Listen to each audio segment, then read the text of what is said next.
안녕하세요. 박정원입니다. 오늘은 온라인 강의에서 여러분과 항우울제의 작용 기전에 대해서 알아보는 시간을 갖도록 하겠습니다. 우울증의 어떤 증상을 감소시키는 약이라고 이해를 하실 수가 있겠죠. 이 우울증이라고 하는 것은 우리가 정신과에서 정동장애로 분류를 합니다. 어떤 기분장애라고 이제 표현을 하실 수도 있겠죠. 그죠? 그래서 이 기분장애는 크게 우울증과 조증으로 분류를 할 수 있고요. 우울증, 메이저 디프레시브 디스오더라고 하는 질병이 있는 경우, 디스오더, 그다음에 얘는 매닉 디스오더라고 이제 얘기를 하게 되는데요. 이렇게 우울증이 있거나 또는 조증이 있거나 하는 기분 장애들을 우리는 단극성 장애라고 얘기를 합니다.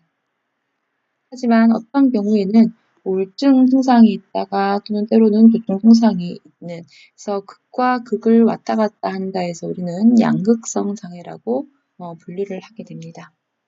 그래서 그 중에서도 우리는 우울증 치료에 사용이 되는 약이 어떠한 것이 있는지에 대해서 살펴보도록 할게요. 이 우울증의 발생 원인은 여러 가지가 있습니다. 어떤 가족 내의 어떤 유전적인 요인들도 있을 수 있고, 그 다음에 가족 기능에 어떤 문제가 생겨서 발생하는 것일 수도 있고요. 즉, 사회적인 어떤 영향들도 미칠 수가 있고, 그 다음에 우리가 이제 신경생물학적 관점에서 봤을 때 신경 전달 물질, 신경 전달 물질의 기능 이상에 의해서 생긴다라고 이제 보게 되는 거죠. 그 중에서 굉장히 조금 각광을 받고 있는 이게 거의 조금 굉장히 많은 영향을 미친다라고 판단이 되는 것 중에 하나가 바로 단가암인설입니다.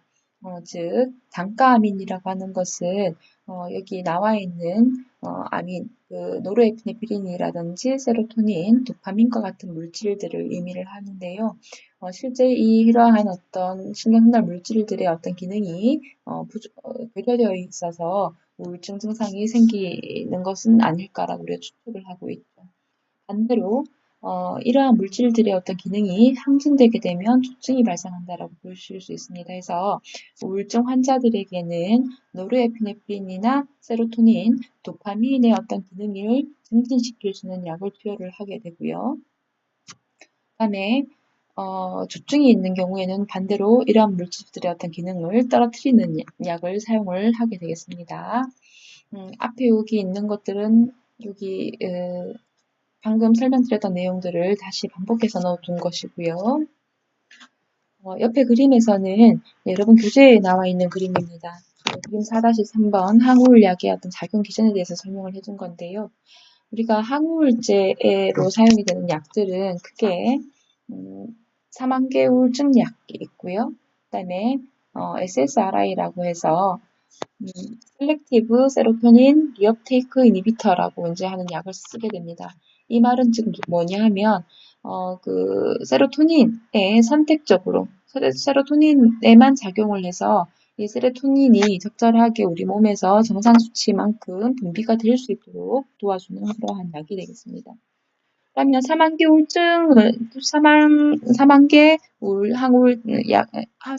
우울증 약의 경우에는 어떻게 작용을 하는가 보면 얘는 세로토닌뿐만 아니라 노르에피네프린에도 작용을 해요. 그래서 이 두 가지 신경전달 물질이 우리 체내에서 농도가 떨어지는 것을 막아주는 역할을 한다고 보시면 되겠습니다. 그리고 SNRI의 경우에는 이런 약도 있는데요. 이 약은 세로토닌과 노르에피네프린이 혈액 내에 어떤 적절한 농도를 유지를 함으로써 우울증 증상을 감소시킬 수 있도록 도와주는 약이고요. 그다음에 MAOI는 우리가 총론에서도 한번 살펴봤던 약입니다. 그래서 모노아민 옥시다제, 효소의 어떤 작용을 억제하는 약으로 분류를 하고 있습니다.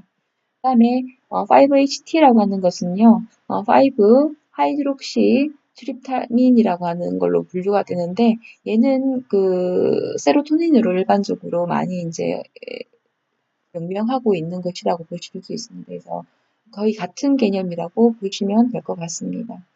얘들이 어떻게 작용을 하는가? 일반적으로 우리가 이제 세로토닌이라고 하는 물질이 뉴런을 타고 따라서 이렇게 내려오게 되면 얘들은 시냅스에서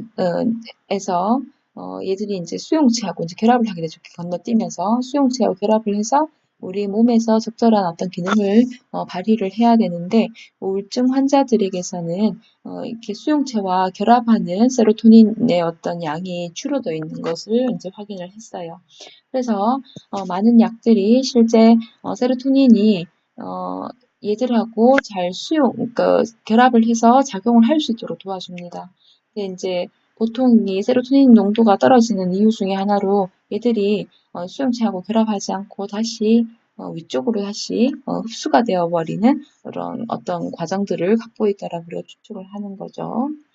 그래서 아까 이제 여기 밑에서 봤었던 이러한 약들의 경우에는요, 어떻게 작용을 하는 거 보면 대부분 보니까 마이너스 이렇게 되어 있죠. 즉 세로토닌이 위로 다시 리업테이크 되는 것을 대부분 막아주는 역할을 담당을 하고 있습니다. 이 약들이 전부 다 그러한 어떤 기능을 가지고 있고요. 특히 그 중에서도 TC 3개월증의 경우에는 그리고 SNRI의 경우에는요, 노르에피네프린이 다시 또 내려왔다가 리업테이크 되는 것을 막아주는 어떤 작용을 가지고 있습니다. 여기 위에서는 티로신이라고 하는 것이 세포막 내로 이제 유입이 되게 되면 얘들이 도파민을 형성을 하게 되고 이 도파민에 의해서 이제 노르에피네프린의 어떤 생성에 영향을 주게 되고 얘들이 다시 노르에피네프린이 다시 각각의 수용체와 결합을 해서 작용을 하는 것으로 이렇게 알려져 있는데 이러한 일련의 어떤 과정들이 적절하게 이루어지지 않는 것이 우울증 환자들의 특징이라고 볼 수가 있다라는 것이죠. 그래서 이러한 약들은 전부 세로토닌이나 특히 노르에피네프린의 어떤 기능을 활성화시키는 데 작용하는 약이라고 보실 수가 있습니다.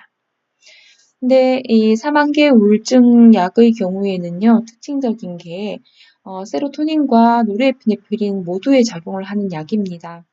따라서 노르에피네프린의 기능이 항진되고 세로토닌의 기능이 항진되고 그뿐만 아니라 특히 히스타민의 어떤 작용에도 영향을 주기 때문에 사망계 우울증 약의 경우에는 여러 가지 다양한 어떤 그 우울증 증상을 감소시키는 효과도 있지만 히스타민의 어떤 작용과 노르에피네프린의 기능 항진에 의해서 나타나는 부작용들도 분명히 있을 수밖에 없고요.